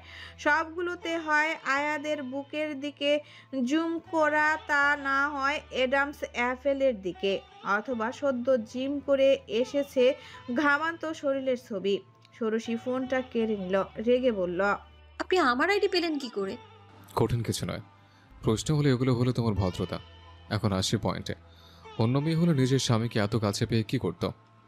আমি শুনতে চাই না, চাই না, চাই না। আরে পাগল, শোনো তো, ঢঙ্কি। ষোড়শী শুনল না, শক্ত করে কানে হাত চেপে রাখলো। আয়াত বুঝতে পারলো মেয়েটার মধ্যে কোনো একটা দ্বন্দ্ব চলছে। সে হেসে উঠল, দাঁড়িয়ে ফোনটা সামনে থেকে উঠিয়ে পকেটে রাখলো, একটু ঝুঁকে বলল, ব্রাউনিটা শেষ করো, আর এত রাত অবধি পড়তে হবে না। যদি সমস্যা হয় আমাকে কল দিও, কেমন? ষোড়শী ধীরভাবে মাথা নাড়ল। পুরুষটি তার চুলগুলো হাত দ্বারা এলোমেলো করে চলে গেল। মেয়েটা দীর্ঘশ্বাস ছাড়ল, কারণ সে আয়াতকে এখনো বুঝতে পারছে না। যদি বুঝতো তবে সত্যি আজকে তাকে অধিকার খাটাতে দিত। কিন্তু সে যখন বুঝতে পারছে না, তখন কিসের আশা করবে ভবিষ্যতের? সে নিজের খেয়ালে ছিল, তখন রুমে কারো উপস্থিতি টের পেল। দুম করে তীরা বিছানায়তে বসে বলল, আমার ভাইয়ের সাথে তো ভালো সম্পর্ক তোর, তা না হলে কেন বলিস যে ভাইয়া তোকে দেখতে পারে না? রুমের দরজা দিয়ে এত সময় কি করে যাচ্ছিলি? ভাবছিলাম কি কিভাবে তোকে বিয়ে দেওয়া যায়। ফালতু কথা বলে কথা ঘুরাবি না। যেভাবে দুজন একে অপরের সাথে মেলামেশা করিস, কবে যে মায়ের কাছে ধরা খাবি। চাচি জানলে কি হবে? তীরা প্রসঙ্গ বদলে বলল, একটু রাগ করলেও খুশি হবে, আমি নিশ্চিত। ষোড়শী নির্বাক তীরার পানে তাকিয়ে রইল। তীরা সত্য গোপন করছে এখন। ষোড়শীকে আসল কথা বলার সাহস তার নেই। আজ সকালেও সে ষোড়শীকে নিয়ে তার মা বাবার ঝগড়া শুনেছে। কারণটা খুবই ছোট্ট। তীরার মতন করে কেন মেয়েটা চলাচল করে, এবং আয়াত যেন তার মাসিক খরচ কমিয়ে দেয়। অথচ তার বাবা যখন বলল সব ষোড়শীর, তখন মানতে নারাজ। এসবে এখন বিয়ের কথা প্রকাশ পাওয়া না ভালো। পেলে ষোড়শীর জীবনটা দুর্বিষহ করে দিবে তার মা। ভাগ্যে সে তার ভাইটা সোনার টুকরো ছেলে। তা নয় ষোড়শীর যে কি হতো, এটাই মূলত স্বস্তির বিষয়। বাড়িটাতে ঢুকতেই প্রথম যে বিষয়টা নজর কাড়ল মল্লিকার, সেটা হচ্ছে খাঁচাতে বন্দি থাকা নানান রকমের ভয়ানক শিকারী কুকুর, যেগুলো অচেনা মানুষ দেখে বিদ্যুপে ঘেউ ঘেউ করতে লাগলো। শিকল একবার খুললেই ঝাঁপিয়ে পড়ে নিজেদের ক্ষমতা দেখাবে। মল্লিকার স্বামী হারুন দ্রুত লাফ দিয়ে পিছিয়ে গেল। বিরক্ত হয়ে মল্লিকা বলল, কুকুর দেখে এভাবে লাফায়? তোমার মনে কি একটুও সাহস নেই? নামে কুকুর হলে কি হবে, দেখো না স্বভাব তার বাঘের মতন। যত সব, ভেতরে ঢোকো। হারুন কাচুমাচু হয়ে ভেতরে ঢুকলো। রুদ্রবীর লোকটা অনেক ধনী, টাকা পয়সা যে আছে তা তার বাড়ি দেখলে বোঝা যায়। তাদের ঢুকতে দেখে একজন কাজের লোক এগিয়ে এলো। স্যারের কাছে যাবেন? হ্যাঁ। এদিকে আসেন। লোকটা তাদের দীর্ঘ করিডোর অতিক্রম করে একটা রুমের সামনে নিয়ে এলো। দরজাতে নক করতেই ভেতর থেকে রুদ্রবীরের কণ্ঠ শোনা গেল। পুরো রুমটা লাল রঙের আলোতে উদ্ভাসিত হয়ে আছে। মল্লিকার একটু গা ছমছম করলো। তাদের সঙ্গে আসা লোকটি আলো জ্বালিয়ে দিতেই দেখলো রুদ্রবীর বিছানাতে শুয়ে আছে। ঠিক তার পাশে অল্প বয়সী একটা মেয়ে ঠিক বিড়ালের মতো ঘুমিয়ে আছে। এখান থেকে অনুমান করা যায় মেয়েটা পুরো রোগা। রুদ্রবীর তাদের সামনে ডিভান দেখিয়ে বসতে বলল, ষোড়শীর পরীক্ষা শুরু হবে সামনের মাস থেকে। এখন আমাকে বলো, ওকে কি আমার কাছে এনে দিতে পারবে? সম্ভব না, কারণ 24 ঘন্টা আয়াত সাথে থাকবে। আয়াত আর কি করবে? হামিদের মতন দিবে গলার মধ্যে চালিয়ে। মল্লিকার গা কাঁপুনি দিয়ে উঠল। সে ধীরভাবে বলল, তাকে না মারলেও পারতেন। কি বললে? হারুন তোমার স্ত্রী দেখাচ্ছে জনদরদি, সবাইকে মনে জায়গা দিয়ে রেখেছে। আমার সাথে ঠিকঠাক করে কথা বলেন, যেহেতু আমি আপনার শাশুড়ি হতে চলেছি। শাশুড়ি শব্দটা উচ্চারণ করে উঁচু স্বরে হাসতে লাগলো রুদ্রবীর। এতে পাশে থাকা মেয়েটি একটু নড়ে উঠল। সেটা যেন তার পছন্দ হলো না। পাশে বেডসাইড টেবিল থেকে বেত নিয়ে সজোরে একটা আঘাত করলো। আশ্চর্যের বিষয়, এতে মেয়েটা একটু প্রতিক্রিয়া দিল না। রুদ্রবীর পুনরায় তাদের পানে তাকিয়ে বলল, আমি ছেলেও না মেয়েও না, তোমার মেয়েকে আমি বিয়ে করব না। তাহলে? একে দেখেছো? এর নাম লুফি। আমি মেয়েটাকে দেখেছিলাম কক্সবাজারে, ভীষণ সুন্দর মিষ্টি একটা মেয়ে, ত্বক কি যে নরম, মায়ের কাছে চাইলাম দিল না, ধনির মেয়ে তো। পরে আর কি, চুরি করে এনে আমার বিড়াল বানালাম। তোমার মেয়েকে আমি বানাবো কুকুর, ছোট কুকুর। মল্লিকার কপালে ঘাম ছুটে গেল। সে ভেবেছিল হয় বিয়ে করবে, তা নয় রক্ষিতা করবে, কিন্তু এত কিছু সে রেগে বলল। ওরা কি মানুষ না? রুদ্রবীর ভিন্নভাবে তাকালো। হারুন হেসে কথা ঘুরিয়ে এটা ওটা বলল। কয়েক মিনিট বাদে স্ত্রীকে প্রায় টেনে বাহিরে আনলো। ষোড়শী আমার মেয়ে হারুন। হারুন বিদ্রুপ করে বলল, তো ভাব দেখাও, এতদিনে মনে ছিল না, চলো বাড়িতে। হারুন সামনে এগিয়ে গেল। এদিকে মল্লিকা ভাবতে পারছে না সে ঠিক কত বড় ভুল করে ফেলেছে, কিন্তু হায় আফসোস, এখন সমাধান করতে গেলে তার অবস্থা হামিদের মতো হবে, যা সে চায় না। বাড়ির ছাদে সবাই মিলে আসর জমিয়েছে, এমন কি সেখানে জহুরাও বসে আছে। সে গল্প বলছে নিজের কালে কে কাকে পছন্দ করত, কিভাবে প্রেম করত সেগুলো। উর্মি খুবই মনোযোগ দিয়ে শুনছে। ইদানিং সে বাড়ির বড়দের ভীষণভাবে মুগ্ধ করার চেষ্টাতে আছে। খানিক সময় গল্প করে চলে গেল বৃদ্ধা। এদিকে সন্ধ্যা শুরু হলো। আজ ছুটির দিন হওয়ায় আয়াত বাড়িতেই ছিল। ফোন হাতে সে ছাদে উঠে উর্মির উদ্দেশ্যে বলল, কি ব্যাপার উর্মি, এখানে আসতে বললে কেন? সবাই মিলে আড্ডা দিচ্ছি, তুমি কেন বসে থাকবে? বসো, আমি আমার স্পেশাল মালাই চা খাওয়াবো। আকাশ তীরা, তোমরা খাবে তো? দুজনের সম্মতি দিয়ে উর্মি চা বানাতে চলে গেল। আয়াত তীরার মাথায় চাটি দিয়ে বলল, ওই ঢঙ্কি কোথায়? রুমে পড়তেছে। ছাদে আসতে বল। তুমি মনে হয় এক মুহূর্ত থাকতে পারো না ওকে ছাড়া। আজে বাজে বকবি না। তীরা মুখ ভেঙচি কেটে ষোড়শীকে ডেকে আনতে গেল। তাদের সঙ্গে উর্মিও চা নিয়ে ছাদে উপস্থিত হলো। ষোড়শী, এখানে বসো। উর্মি যেখানে বসেছিল ঠিক সেখানে ষোড়শীকে বসালো আয়াত, যা মোটেও মেয়েটার পছন্দ হলো না। বিপত্তি হলো চায়ের কাপ নিয়ে, কারণ ষোড়শীর জন্য আনা হয়নি। তীরা যদিও বলল সে খাবে না, কিন্তু আয়াত বাধা দিয়ে বলল, আমি ষোড়শী শেয়ার করে খেতে পারবো, সমস্যা আছে ষোড়শী? না ভাইয়া, আপনি খান। Shut up. ছোট্ট করে চায়ের কাপে চুমুক দিয়ে তা রাখলো ষোড়শী। আয়াত কাপ উঠিয়ে সেখানে মুখ দিয়েই খেতে লাগলো। মুহূর্তেই উর্মির মন জ্বলে উঠল। এ কি প্রহসন! সে দাঁতে দাঁত চেপে আয়াতকে শুধালো, তোমাদের মধ্যে কি কিছু চলে নাকি ভাইয়া? কি চালাতে চাও উর্মি? উর্মি একদম ভনিতা না করে বলল, তুমি আর ষোড়শী কি প্রেম করো আয়াত ভাই? ষোড়শী ভীষণ আগ্রহে তার স্বামীর পানে তাকালো। সে যদি না করে তবুও যেন এমন কিছু একটা বলে যা তার হৃদয়কে শীতল করে দিবে। আয়াত কিছু একটা বলতে গিয়ে থেমে গেল, কারণ ছাদের দরজায় কারো গাঢ় ছায়া পড়েছে। এটা তাদের দাদি, সন্দেহ নেই। আয়াত মুচকি হেসে চুমুক দিয়ে বলল, না, ষোড়শী একটা বাচ্চা, আর বাচ্চা আমি ভীষণ আদর করি। সে হিসেবে আমার চোখে সে ছোট বাচ্চা হিসেবে আছে। উর্মি হেসে উঠল, কিন্তু ষোড়শী হাসতে পারল না। তার ভ্রু জোড়া তো বেঁকেই আছে, সঙ্গে গলার শিরা উপশিরা দৃশ্যমান হলো যেন। আরো কিছু সময় সকলে গল্প করে উঠে পড়ল। রাত বাড়ছে। তীরা, আকাশ ও উর্মি আগে চলে গেছে। আয়াত চলে যেতে নিবে, এর পূর্বেই ষোড়শী তার টি শার্টের কোণা চেপে ধরল। নিজের গলার নিচে বুকের কাছটায় কাপড় হালকা সরিয়ে বলল, বাচ্চাদের এই জায়গায় কামড় দেওয়া যায়? বিয়ের দিন দিয়েছিলেন, এখনো দাগ যায়নি। ছাদের নরম আলোতে ষোড়শীর চিতলের মতো ফর্সা ত্বকটা যেন জ্বলে উঠল। এই মেয়ে আসলেই একটা পাগল। হঠাৎ আয়াত তাকে কোমর ধরে টেনে নিজের কাছটায় নিয়ে ঠিক সেখানে কামড় দিল। ষোড়শী আদুরে সুরে উফ করে উঠতেই আয়াত তার ঠোঁট চেপে ধরে বলল, ভুলে এমন কোনো শব্দ করবে না যে আমার বারবার শুনতে মন চাইবে, অনেকভাবে জানতে মন চাইবে। তাহলে? আয়াত কাছে টেনে বলল, তাহলে তীরার কাছে আর ঘুমোতে দিব না, একদম না। ষোড়শী রেগে বলল, ভালোবাসেন না, তাও চান কেন? আর যাই হোক, তোমার মতন না যে ডিভোর্সের জন্য শেষ হয়ে যাচ্ছে। ছাড়েন, কি কামড় দিলেন, জ্বলে যাচ্ছে আমার। আয়াত সম্মোহন হলো যেন। ডান হাতের বৃদ্ধা আঙ্গুল দ্বারা মেয়েটার সেই জায়গাটাতে স্পর্শ করলো। দাঁতের ছোঁয়ায় ত্বকটা ঈষৎ খাস কাটা ভাবে ফুলে আসে। ষোড়শী কাঁপতে কাঁপতে বলল, আয়াত ভাই। চুপ, অসভ্য মেয়ে, কোথায় কি ডাকতে হয় তাও জানে না। ষোড়শী। দমকা হাওয়া আয়াদের মুখে এসে লাগলো। হুট করে চোখ খুলতেই সর্বপ্রথম অন্ধকারে দেখতে পেল সে ভীষণ খারাপ স্বপ্ন দেখছে। সে হৃৎপিণ্ডের গতি উঠা নামা বৃদ্ধি পেয়েছে। ডান হাতটা বুকে রেখে নিজেকে ধাতস্থ করার চেষ্টা করলো। মন যখন কিছুটা ভালো হলো তখন উঠে বসে সর্বপ্রথম বিছানার একপাশে অনাদরে রাখা ল্যাপটপটার পানে তাকালো। সেটা অন করতেই রুদ্রবীরকে নিয়ে একটা ফাইল ওপেন হলো। মানুষটা ভয়ঙ্কর, অত্যন্ত। আয়াদের মস্তিষ্কে এক কথাই ঘুরছে, এই ইনফরমেশনের কালেক্ট করছে সে।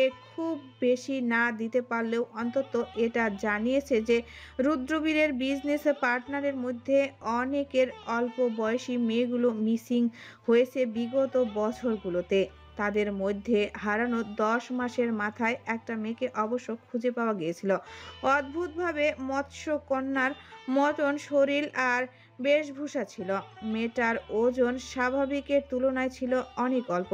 খুব বেশি ট্রমার কারণে কিছু বলতে পারেনি। অসুস্থতা থাকায় 7 দিনের মাথায় একটা হিংস্র কুকুরের আক্রমণে মারা যায়। তবে যতদিন বেঁচে ছিল একটা মাছের মতন, শুধু পানিতে গিয়ে থাকতো, খেতেও সেরকম। এই কেসে যদিও রুদ্রবীরের নাম কথাও নেই, তবে ইনফরমার এবং আয়াতকে বলা রুদ্রবীরের কথাগুলো থেকে সংযোগ অনুমান করা যায়। মানুষটা একজন সাইকোপ্যাথ। অত্যন্ত এ ধরনের মানুষের নিজের ফেটিস পূরণ করার জন্য যা খুশি তাই করতে পারে। আয়াত দীর্ঘশ্বাস ছেড়ে নিচে স্ক্রল করলো। সেখানে ভিকটিমগুলোর ছবি দেওয়া। সে একটা বিষয় খেয়াল করলো, সবগুলো মেয়ে অল্প বয়সী এবং ছবিতেও বোঝা যাচ্ছে তারা রোগা ও সুন্দর ত্বকের অধিকারী। ষোড়শীর সাথে যে সব মিলে অস্বস্তি অনুভব হলো আয়াতের। ল্যাপটপটা দ্রুত অফ করলো। এসব পড়েই যেমন লাগছে, অথচ যে মানুষগুলো এগুলো সহ্য করছে তারা ঠিক কিসের মধ্য দিয়ে গেছে। অনেক সময় চেষ্টা করেও নিজেকে ধাতস্থ করতে পারলো না সে। ষোড়শীকে দেখতে মন চাচ্ছে তার। মাঝে মধ্যে সে নিজের মনের কথা শুনে, ভীষণভাবে শুনে। ফোন ও ড্রয়ার থেকে একটা চাবি বের করে চলল তীরার রুমের পানে। এখন নিস্তব্ধ গভীর রাত, সকলে ঘুমে মগ্ন। দরজাতে চাবি রাখতেই তা খুলে গেল। তীরা জানে যে তার রুমের দরজায় আলাদা বাহির থেকে একটা চাবি দ্বারা খুলতে পারে, তাই শব্দ শুনেও চোখ খুলল না। আয়াত হেঁটে এসে ষোড়শীর সামনে বসলো।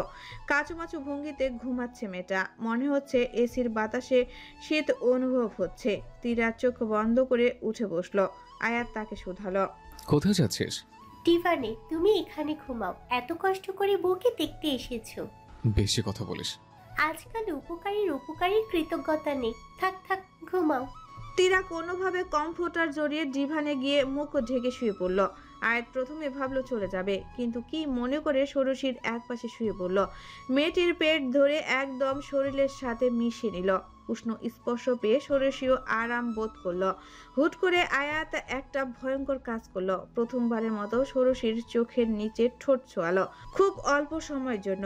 মেয়েটার গাল এত নরম। থাকতে না পেরে আবার স্পর্শ করলো। এরপর অসংখ্যবার। গুনতে বসলে কি সহস্র হবে কে জানে। তবে আয়াত এখানে আসার জন্য নিজের সিদ্ধান্তকে বাহবা দিল। একটা সুন্দর অনুভূতি পেল সে। ষোড়শীর ঘুম ভাঙলো হেয়ার ড্রায়ারের শব্দে। আর মোড়া ভেঙ্গে চোখ খুলল সে। এত সুন্দর ঘুম হয়েছে তার আজ। পাশে তাকিয়ে দেখলো তীরা চুল শুকিয়ে নিচ্ছে। আজকে সে বান্ধবীর সাথে ঘুরতে যাবে। ষোড়শীকেও যেতে বলেছিল, কিন্তু আয়াত রাজি হয়নি। হঠাৎ মেয়েটার চোখ থেকে ঘুম বিদায় নিতে সে খেয়াল করলো পরিচিত এক সুবাস তার শরীর থেকে আসছে। ভ্রু জোড়া কুচকে সে নিজের শরীরের সুবাস নিল। না, এরকম সুগন্ধ তো আয়াতের থেকে আসে। ঢং। ষোড়শী উঠে বসলো, কৌতূহলী হয়ে বলল, কে ঢং করলো? আর কি ঢং করলো? তুই নিজেকে নিয়ে যেভাবে রিয়েকশন দিচ্ছিস, তুই যাতে জানিসই না ভাইয়া রাতে তোর সাথে ঘুমিয়েছিল। মানে সে এখানে ঘুমিয়েছিল আর তুই? ডিভানে কোমর ব্যথা হয়ে গেছে, ভালো একটা ননদ পেয়েছিলি, শুক্রিয়া আদায় কর। তোর উপস্থিতিতে সে এখানে ঘুমিয়েছিল? নির্লজ্জ পুরুষ। ষোড়শীর ভীষণ লজ্জা লাগছে। সে এমন কাজটা কেন করলো তা সে জানে না। হঠাৎ নিজের গালে হাত চলে গেল তার। ওটা কি স্বপ্ন ছিল না? মুহূর্তেই শরীর জোড়া কেঁপে উঠল। দ্রুত ফ্রেশ হওয়ার জন্য ওয়াশরুমে চলে গেল। ঘড়িতে 7:30 বাজে। এর থেকে বেশি দেরি করলে আয়াতকে পাবে না, অফিসে চলে যাবে। দ্রুত কাজ করে মুখে একটু ক্রিম মেখেই বের হয়ে গেল। আয়াত কেমন যেন আজ শরীরে শক্তি পাচ্ছে না। সারা রাত তেমন একটা ঘুম হয়নি, যদিও সম্পূর্ণ দোষ তার নিজের। ষোড়শীকে চুমু খাওয়া উচিত হয়নি। এতে করে সে প্রায় নিজের উপর নিয়ন্ত্রণ হারিয়ে ফেলেছিল। দরজাতে শব্দ হতে আয়াত ভেতরে আসতে বলল। ষোড়শীকে দেখে সে নিজেকে যথাসম্ভব স্বাভাবিক রেখে বলল, কি হয়েছে? কাল রাতে আপনি আমার সাথে ঘুমিয়েছিলেন। তুমি তো জেদ করলে। কখন? ঘুমের ঘোরে। মিথ্যে কথা। এখন আসল কথাতে এসো, তাতে সমস্যা কি? সমস্যা হলো ষোড়শীর চোখ জোড়া নিচে নামিয়ে ফেললো। শুকনো ঢোক গিলছে সে। কিভাবে আয়াতকে এই কথাটা বলবে যে তার মনে হচ্ছে পুরুষটি তাকে চুমু খেয়েছে? আয়াত গভীর মনোযোগ দিয়ে তাকে দেখছে। মেয়েটার গালে চোখ যেতেই একটা অন্যমনস্ক নেশা মাথাচাড়া দিয়ে উঠল। ঢোক গিলল সে। এতে করে এডামস অ্যাপেলের উঁচু নিচু হলো। ভ্রু জোড়া নাচিয়ে সে জিজ্ঞেস করলো, সমস্যা কি ষোড়শী? আপনি আপনি আমি কি? ষোড়শী ভীষণ আস্তে করে বলল, আপনি কি গতকাল রাতে আমার চুমু খেয়েছেন? আমার ঘুমের ঘোরে মনে হলো স্বপ্নতে দেখেছি আমি এটা। ঠোঁটের কোণে মৃদু হাসির রেখা ফুটে উঠল আয়াদের, কিন্তু মাথা নিচু করে থাকায় ষোড়শী তা খেয়াল করলো না। পুরুষটি হাসি থামিয়ে সব থেকে সিরিয়াস ভঙ্গিতে বলল, তুমি সব বাজে বাজে স্বপ্ন দেখো আমাকে নিয়ে? ভেরি ব্যাড ষোড়শী। আমি সব কিছুই করি না। কিন্তু আমার স্পষ্ট মনে আছে। যখন মনে হলো তাহলে তখন চোখ খুলে বিরোধ করলে না কেন? সত্য মিথ্যে যাচাই হয়ে যেত। আমি সত্যি বলছি, আপনি এমন কিছু করেননি তো? না। তাহলে এত জীবন্ত স্বপ্ন ছিল? ইয়েস। মেয়েটার চোখ মুখ দেখে স্বর্ণে হলো ঋণাত্মক জবাব। মনক্ষুণ্ণ হয়েছে। সে অফিসে যাওয়ার জন্য তৈরি হচ্ছিল। আয়াত তাকে টেনে নিজের কাছে এনে বলল, এসব স্বপ্ন দেখো? তার কি কি দেখো শুনি? আপনি এসব বলবেন না। আমার মনে হচ্ছে মিথ্যে বলছেন আপনি। না, তবে তুমি চাইলে আমি স্বপ্ন পূরণ করে দিতে পারি। কি বলো? আমাকে তো আপনি ইচ্ছে করে বিয়ে করেননি, তাহলে এখন শরীরের চাহিদায় কেন একত্র হব যেখানে মনেরই মিল নেই? আয়াত থমকে গেল। ষোড়শীর কপালের সামনে থাকা চুলগুলো সরিয়ে বলল, ইচ্ছে করে না করলে তুমি আমার স্ত্রী। এখন আমার দায়িত্ব, আমার সম্মান। প্রধান জিনিসই তো বললেন না ভালোবাসা কিনা। আমি জানেন আপনাকে বুঝতে পারি না। ভালোবাসা তো কঠিন অনুভূতি ষোড়শী, সহজে হয় না। তবে তোমাকে আমি ভীষণ মায়া করি। যদি কিছু হয় আমি নিজেকে মাফ করতে পারবো না। আয়াত টেনে ষোড়শীর মাথাটা নিজের বুকে রাখলো। আস্তে করে মাথায় হাত বুলিয়ে বলল, তুমি আমার কাছে চাচা রেখে যাও আমানত। তোমার মনে হচ্ছে বাবা তোমাকে বেশি আদর করতে দেখে আমি তোমাকে ছোটবেলায় দৌড়ানি দিতাম, কিন্তু এখন মনে হয় বাবার থেকে তোমাকে বেশি আদর করে। মানুষের অনুভূতি সময়ের সাথে কত বদলে যায়। ভবিষ্যতে কি হবে তা আমাদের উপরও নির্ভর করে। যদি তুমি বিচ্ছেদ চাও আমি তা দিব, আর যদি সন্তানের মা হতে চাও আমি সেটাও দিব। ষোড়শী মাথা তুলে সরাসরি তার পানে তাকিয়ে বলল, আমার চাওয়া সব। আর আপনি নিজে কি চান মন থেকে বলেন তো? পুরুষ মানুষ সহজে ভালোবাসে না ষোড়শী, তবে সে যদি একবার ভালোবাসে তাহলে কারো সামর্থ্য নেই আটকানোর। আমি বললাম না, কে জানে ভবিষ্যতে কি হবে। ষোড়শী স্পষ্ট কোনো জবাব পেল না পুরুষটির থেকে, কিন্তু তার নারী মনে হঠাৎ করে খুব ভয়ের উদয় হলো। সে তো নিজেই জানে ভবিষ্যতে কখনো হয়তো এই মানুষটাকে ছাড়তে হতে পারে, অথবা এমন হলো রুদ্রবীর তাকে চুরি করে নিয়ে গেল। এরপর এমনভাবে বন্দি করলো যেখানে কোনো আলো পৌঁছাবে না, কোনো মুক্তি নেই। তখন কি আয়াত তাকে ভুলে যাবে, নতুন মেয়ে নিয়ে সংসার করবে, তার সাথে ঠিক একভাবে আদরময় কথা বলবে? তাকেও কি ঘুমের ঘোরে জড়িয়ে ধরে বুকে মাথা রাখবে? ষোড়শী খুব স্বল্প পেয়েছে, কিন্তু সেটা তো বিশাল তার জন্য। হারানোর ভয়, বিচ্ছেদের সুরের বাজনা সব মিলিয়ে মেয়েটিকে বিভ্রান্ত করে দিল। সে একদম আয়াতকে শক্ত করে জড়িয়ে ধরল। প্রক্ষান্তরে পুরুষটি এই সুযোগ হাতছাড়া করলো না। এই প্রথমবারের মতো সজ্ঞানে খানিক কাছাকাছি এলো তারা। সকালবেলার মিষ্টি রোদ তাদের ভিজিয়ে দিল। ষোড়শীর বয়স, পরিস্থিতি, সময় এবং আসন্ন ভবিষ্যৎ বিবেচনা করে আয়াতে থেমে গেল এক সময়। চোখ বন্ধ করে তার বাহুতে লুটিয়ে থাকা মেয়েটাকে দেখে বলল, তুমি এতক্ষণ স্বপ্ন দেখলে ষোড়শী? বাস্তব স্বপ্ন এগুলো, সবকিছু স্বপ্ন ষোড়শী। আম্মু, সরিষি কোথায়? সে কখন থেকে আমি খুঁজে চলেছি, বাড়ির কোথাও পাচ্ছি না। তীরা চিন্তিত মুখে নিজের মায়ের কাছে কথাগুলো রাখলো। আবিদা ভীষণ বিরক্ত হলো। তার ছেলে মেয়েগুলোকে যেন বশ করেছে মেয়েটা, তবুও মুখে তা প্রকাশ না করে বলল, উর্মির সাথে বাইরে গেছে। কোথায়? কি যেন কিনবে বলল। উর্মি একা যাবে, তাই আমি বললাম যেতে। মা, তুমি কি পাগল? জানো না সরিষির উপর ঠিক কিসের বিপদ আছে? ইরা, মায়ের সাথে কিভাবে কথা বলতে হয় জানিস না? সাহস কিভাবে হয় আমাকে পাগল বলার? চর দিয়ে দাঁত ফেলে দিব। আর ওসব কিছু হবে না।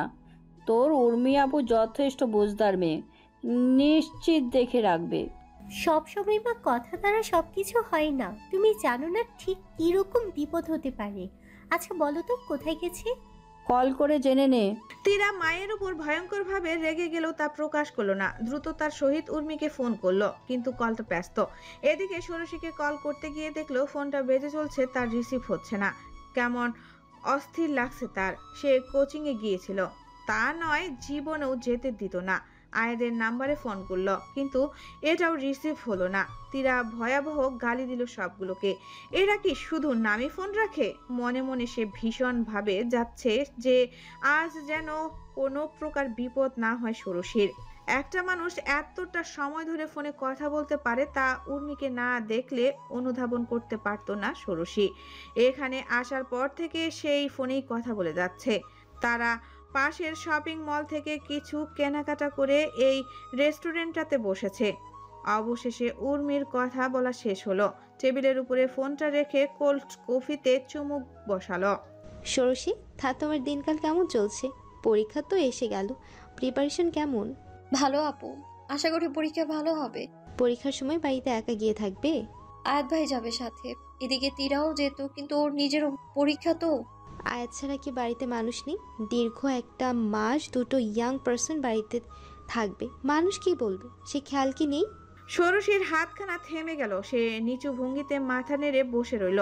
উর্মির কথার ধরনে সে অর্থটা বুঝলেও কিছু বলল না, কারণ মেয়েটা তো এখনো আশাতে আছে যে আয়াত তার স্বামী হবে। কিন্তু এখন তো ষোড়শী মানুষটার স্ত্রী, তার মনের সঙ্গী, তার কামনার সঙ্গী। তবে ভালোবাসার বৃহৎ বড় প্রশ্ন থেকে যায়। আয়াত যদি কখনো তাকে ছেড়ে উর্মিকে গ্রহণ করে, তাহলে ষোড়শী বাধা দিবে না। দাদি যাবে সাথে। ও তাহলে ঠিক আছে। পরীক্ষার পর কোথায় ভর্তি হবে যদি দূরের কোথাও চান্স পাও? আয়াত ভাই পড়াবে না, তিনি না করে দিয়েছেন। নিজের জীবন এভাবে অন্যের উপর ছেড়ে দিও না। আমার তো অভিভাবক নেই, তারাই আমার অভিভাবক। দুনিয়া এখনো চিনতে পারিনি আমি। উর্মি একটু লজ্জা পেয়ে কথা ঘুরে নিল। ষোড়শীর যদিও এতে মন টিকলো না। মানুষের কাছ থেকে সে শুধু শুনে যাচ্ছে। হঠাৎ উর্মির ফোনে আরো একটা কল এলো। সে কথা বলতে বলতে উঠে গেল বাহিরে। ষোড়শী চুপচাপ বসে খেতে লাগলো। একবার তার মনে হলো রেস্টুরেন্ট ধীরে ধীরে ফাঁকা হচ্ছে, যদিও আগেও খুব বেশি মানুষ ছিল না। হঠাৎ মাথা উঠিয়ে দেখলো কেউ নেই।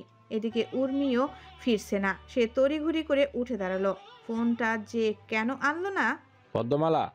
একটা অতীব পরিচিত ডাক শুনে শিউরে উঠল ষোড়শী। পেছনে ফিরে তাকানোর সাহস পেল না। অনবরত কাঁপছে সে। একটা বিশাল শরীরের ছায়া তাকে গ্রাস করে নিল মুহূর্তেই। ঘাড়ের উপর হাত রেখে কানের কাছে ফিসফিস করে বলল, তোমাকে আমি নিতে এসেছি, আমার কাছে যাবে?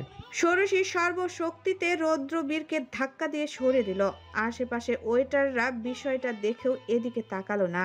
আমাকে স্পর্শ করার সাহসও দেখাবেন না। এমন করছো কেন? আমি তোমাকে নিতে এসেছি একটা স্বপ্নের দুনিয়াতে, যেখানে তুমি হবে একটা ছোট্ট প্রাণী, সাদা রঙের, নরম নরম। উফ! ওয়েটারদের দিকে ষোড়শী অবাক হয়ে তাকাচ্ছে। আশ্চর্য রকম আচরণ তাদের। কি আশা করছো ওদের থেকে? তারা আসবে না, কারণ ওদের আমি কিনে নিয়েছি। জানো তো, টাকা দেখলে করির পুতুল নাচে, যেমনটা তোমার মা নাচে। তবে মল্লিকার দরকার হলো না। আমি কাকতালীয় ভাবে আজ তোমাকে পেলাম। সারাদিন তো আয়াত ছেলেটা কড়া নজরে রাখে, মাঝে মধ্যে মন চায়। তার চুলও বাঁকা করতে পারবেন না আপনি। নিজের সময় গুনতে থাকেন। আমার সাথে আপনি যে অন্যায় করেছেন, এর প্রতিশোধ আমি একদিন নিবই নিব। ইস, বড্ড সিনেমার ডায়লগ। রুদ্রবীর বিদ্রুপ মাখা সুরে হাসতে লাগলো। তার চোখের কোণগুলো আশ্চর্যভাবে এখন সংকুচিত হয়ে গেছে। এ দেখতে সুশ্রী হলে কি হবে? ভয়াবহ একজন মানুষ। ষোড়শীর ভীষণ ঘৃণা হলো। একদোলা থুতু মাটিতে ফেলে হিজড়া বলে গাল দিল। সঙ্গে সঙ্গে রুদ্রবীরের হাসি বন্ধ হয়ে গেল। সে চোখ দুটো নিয়ে নির্বাকতায় তাকিয়ে রইল কিছুক্ষণ। এরপর এমন জোরে ষোড়শীকে চড় দিল যে সে মেঝেতে পড়ে গেল। মাথাটা ঝিমঝিম করে উঠল। চোখে ঘোলা দেখা শুরু করেছে সে। আমার দাসী হয়ে আমার সাথে তর্ক করলে তা আমার পছন্দ হয় না। এই চটটা মনে রেখো, সন্ধ্যা অবধি এখানেই থাকবে। অন্ধকার হলেই তোমাকে আমি নিয়ে যাব। ষোড়শীর উর্মির কথা মনে হলো। সে কথায় তবে কি সত্যি রুদ্রবীরের সঙ্গে তার যেতে হবে? আয়াত, তীরা, দাদি, চাচা আর কাউকে সে কখনো দেখতে পারবে না। এহেন সময় ফায়ার এলার্ম বেজে উঠল। মুহূর্তেই পুরো জায়গাটা ধোঁয়াতে ভরে গেল। রুদ্রবীর চিল্লিয়ে কাউকে ডাকতে লাগলো, কিন্তু ষোড়শীর সেসব খেয়াল হলো না। কোনো একটা হাত তাকে একদম টেনে নিয়ে যাচ্ছে কোথাও। ধোয়ার জন্য সে তেমন কিছু চোখে দেখতে পারছে না, শুধু খেয়াল করলো রান্নাঘরের ভয়াবহ আগুন ধরেছে। ষোড়শীর চোখের সামনে যখন সব পরিষ্কার হলো তখন ইতিমধ্যে সে রাস্তায়, বিল্ডিংয়ে ভয়াবহ আগুন ধরেছে। এতক্ষণে মানুষটাকে দেখলো সে, তাদের যে খাবার সার্ভ করে দিচ্ছিল সেই মধ্যবয়স্ক ওয়েটারটা, যে চলে যেতে যেতে শুধু বলল, সবাই টাকার কাছে বিক্রি হয় না। আমি শুধু দেখলাম লোকটা এলো, বান্ডিল বান্ডিল টাকা রাখলো। এরপর থেকে মা সাবধান থেকো, আজ আগুনটা না ধরলে আমি বাঁচাতে পারতাম না। অলৌকিকভাবে বেঁচে গেলে।